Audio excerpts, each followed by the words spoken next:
नमस्कार, मी doctor Subhash Bhide. Cricket या खेळाबद्दल माझी विशेष आवड असल्यामुळं आजच्या क्रिकेटच्या जगामध्ये ज्या गोष्टी चाललेल्या आहेत आणि विशेष करून भारतामध्ये ज्या काही चांगले खेळाडू उदयाला येत आहेत, त्या सगळ्या खेळाडूंसाठी मला असं वाटलं की या व्हिडिओमार्फत टिप्स काही त्यांना द्याव्यात की ज्यामुळं त्यांच्या खेळामध्ये सातत्य राहील. पहिली टिप अशी आहे की जे खेळाडू आत्ता ज्यांचा फॉर्म चांगला आहे, उदाहरणार्थ वैभव सूर्यवंशी हा अगदी तरुण खेळाडू आहे. त्याची खेळण्याची पद्धत उत्तम आहे, परंतु बरेच वेळेला त्याचं फेल्युअर येतं. ते कशामुळे येतं तर तो हवेमधून चेंडू टोलवायचा प्रयत्न करतो आणि प्रत्येक खेपेला त्याचे शॉट जे आहेत ते मिडलिंग बॅटला होत नाहीत आणि त्यामुळे तो कॅच देऊन बाद होतो. त्याचप्रमाणे या 20-20 प्रकारामध्ये जास्त करून सगळ्याच बॅटर्सची अशी वृत्ती झालेली आहे की बॉल हा सीमेबाहेर गेला पाहिजे, परंतु त्यामध्ये गोलंदाजाने बॉलिंगची ॲक्शन करताना स्लो बॉल टाकला तर त्यांनी त्याचा अभ्यास केला पाहिजे आणि त्याप्रमाणे हवेत बॉल न मारता त्यांनी मनगट वळवून तो ग्राउंड लगत मारला तर त्यांना त्याचा जास्त फायदा मिळेल आणि ते आउटही होणार नाही. माझं एक असं मत आहे की हे जे 20-20 प्रकारामध्ये खेळणारे खेळाडू आहेत त्यांचं बॉल मिडलिंग का होत नाही तर एकतर नजर, चेंडूचा वेग आणि चेंडू बॅटच्या मधोमध लागणं, याच्यासाठी त्यांना नेट प्रॅक्टिस देत असताना माझं असं मत आहे की त्यांना बेसबॉलची बॅट द्यावी की ज्याची रुंदी कमी असते आणि त्यामुळं त्यांचे त्या बेसबॉलच्या बॅटला मध्यात चेंडू लागला की तो बरोबर लांबपर्यंत जाईल आणि त्यानंतर त्यांना प्रत्यक्ष क्रिकेटच्या बॅटने मारण्याची सवय करावी. दुसरं असं मला दिसून येतं की 20-20 बरेच वेळेला फिल्डरकडे बॉल मारला जातो. आता यांना ज्या वेळेला प्रशिक्षण दिलं जातं त्यावेळेला 2 फिल्डरच्या मधून कसा चेंडू टोलवायचा याचं प्रशिक्षण विशेष दिलं जात नाही असं दिसतंय, कारण नुसतीच नेट प्रॅक्टिस हे दिसतंय. मला एक पूर्वीचा मुद्दा म्हणून इथे उल्लेख करावा असं वाटतो. विजय मर्चंट हे आपले जे जुने खेळाडू होते त्यांचे जे ट्रेनर होते ते 2 कुंड्या ठेवायचे आणि त्या 2 कुंड्याच्या मधून बॉल टोलवायला सांगायचे. अशाच पद्धतीचं ट्रेनिंग आत्ताच्या प्लेयरना दिलं गेलं तर गॅप बरोबर मारता येतील आणि त्यांना चौका किंवा जास्त रन्स मिळू शकतील. आणखी एक माझ्या निदर्शनास असं आलंय की बॉलर हा जो 5 बॉल चांगले टाकतो आणि बऱ्याच वेळेला काय होतं की 6व्या बॉलला त्याचं लक्ष विचलित झालेलं असतं म्हणा किंवा काही म्हणा.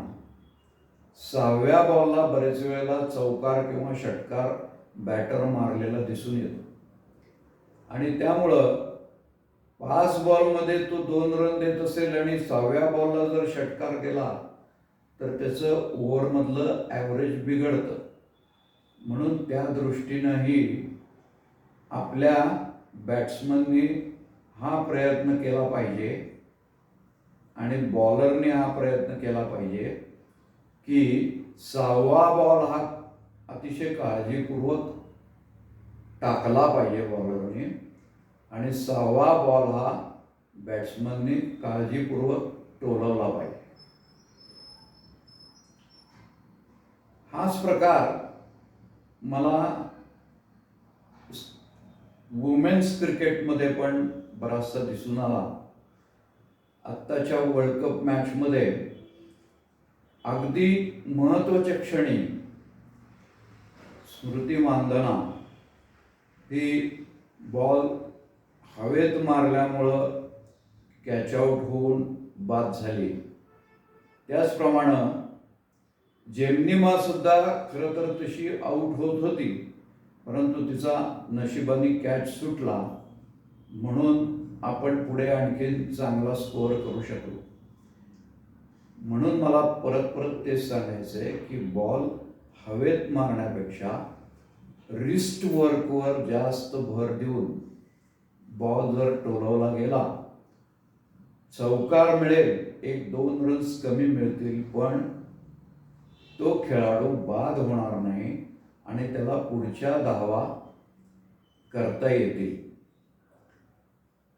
ही सजेशन्स क्रिकेटच्या सर्व प्रकारामध्ये जर आपल्या बॅटरने आणि बॉलरने व्यवस्थित जर फॉलो केली तर त्याचे परिणाम असे होतील की वैभव सूर्यवंशीसारखा एक झळाळणारा तारा हा पुढे जाऊन एक फार उत्तम क्रिकेटर तेंडुलकर सारखा होऊ शकेल. परंतु त्यांनी जर परत परत तीच चूक केली, हवेत बॉल मारलेला जर त्याचा कॅच झाला तर त्याचं करिअर काही दिवसातच संपुष्टात येईल.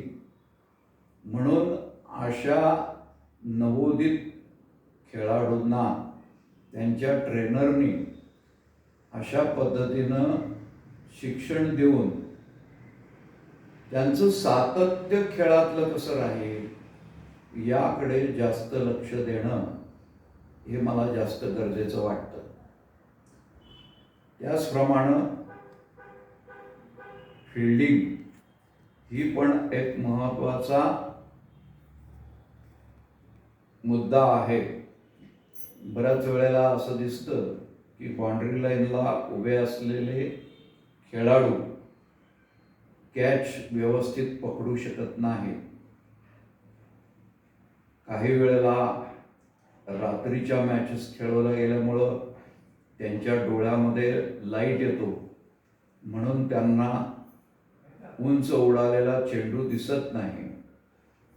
म्हणून अशा ठिकाणी त्यांना तशा स्थितीमध्ये कॅच कसा घ्यायचा याचं पण ट्रेनिंग त्यांच्या ट्रेनरनं द्यायला पाहिजे असं मला मनोमन वाटतं.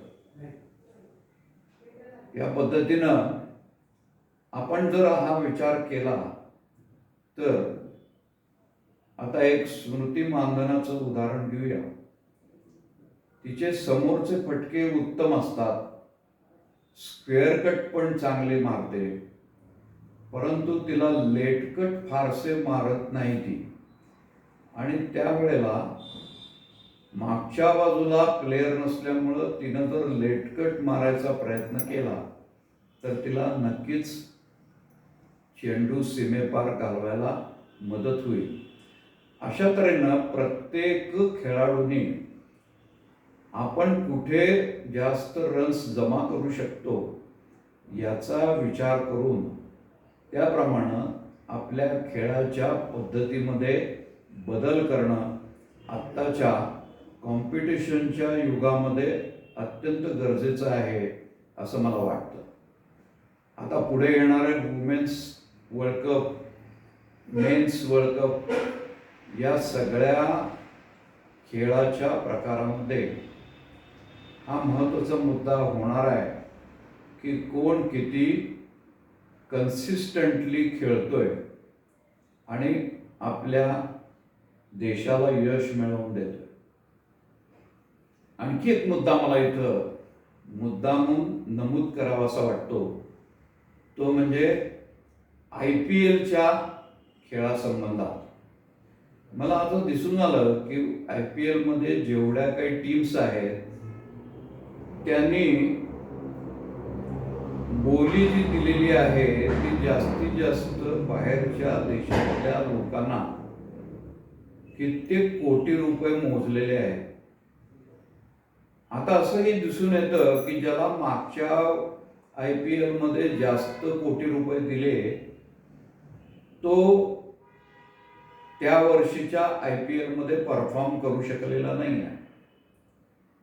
मग एक तर तुम्ही एवढे 19 कोटी रुपये बाहेरच्या देशांना देण्यापेक्षा आपल्या भारतातले जे नवोदित खेळाडू आहेत त्यांना जास्त प्रोत्साहन देऊन, IPL ही भारताची आहे, बाहेरच्या देशाची नाही, त्याच्यामध्ये चुरस निर्माण व्हावी म्हणून तुम्ही बाहेरचे खेळाडू आणताय, हे जरी नक्की असलं तरी सुद्धा त्यांना किती पैसे वाटायचे आणि आपल्या खेळाडूंना किरकोळीत लाखामध्ये गुंडाळायचं, असं एकंदरीत मला चित्र दिसतंय. तर याबद्दलही आपल्या क्रिकेटमधील सिनियर लोकांनी याचा विचार करावा आणि आपला पैसा आपल्या खेळाडूंना जास्त देऊन त्यांची कशी प्रगती होईल याच्याकडे लक्ष द्यावं असं मला वाटतं. आज पहिलाच व्हिडिओ करतोय, इथंच थांबूया. पुन्हा भेटूया या चॅनलवर भरारी 54. तुम्हाला जर आवडला असेल व्हिडिओ तर जरूर लाईक करा. आभारी आहे.